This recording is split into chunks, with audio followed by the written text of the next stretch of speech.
मतपत्रमा छाप लगाउने त 21 गते हो, तर मनपत्रमा छाप लागिसकेको छ।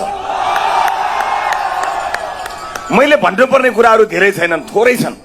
कयौं साथीहरूको समस्यालाई लिएर मानिसहरूले पार्टीको एजेन्डा बनाएर वर्षौंसम्म त्यो एजेन्डालाई पर्मानेन्ट बनाएर राखेका छन्। सधैँ त्यही एजेन्डा राख्ने, त्यसलाई भोट बैंक बनाउने।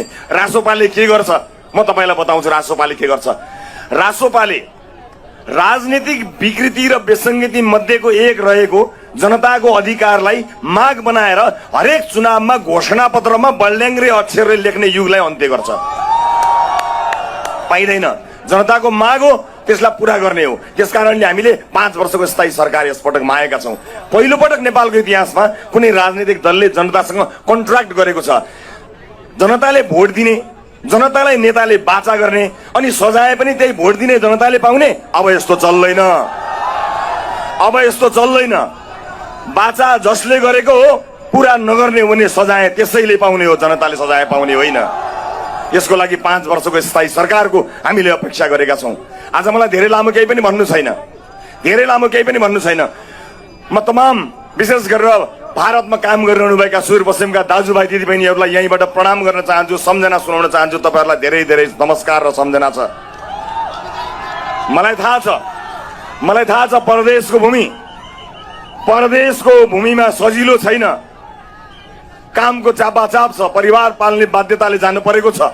तर पनि छुट्टी मिलाएरै भए पनि भोट हाल्न चाहिँ आउनु होला। यसपटक देश बदल्नु पर्नेछ। म खुद्रामा कुरा गर्न आएको छैन। अब एकै पटक बदल्नु पर्ने जे हो सबै बदल्ने हो। मान्छेलाई सिंहदरबार जलेको कुरा चलेको छ। यहाँ मानिसहरू भनेका छन् सिंहदरबार जलेको छ भने सिंहदरबारलाई बनाउने हो, तर बनाउनु भन्दा जरुरी सिंहदरबार बदल्ने हो। धेरै मान्छेले तपाईलाई भ्रममा पार्न आउनेछन्।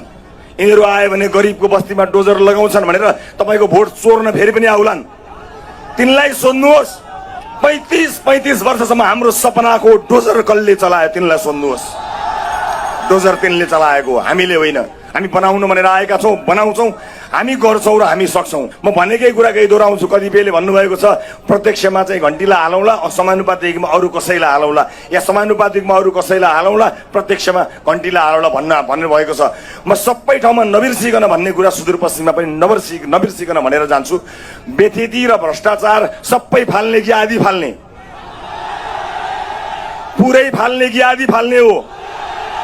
अलिकति राख्ने कि राख्दैन राख्ने?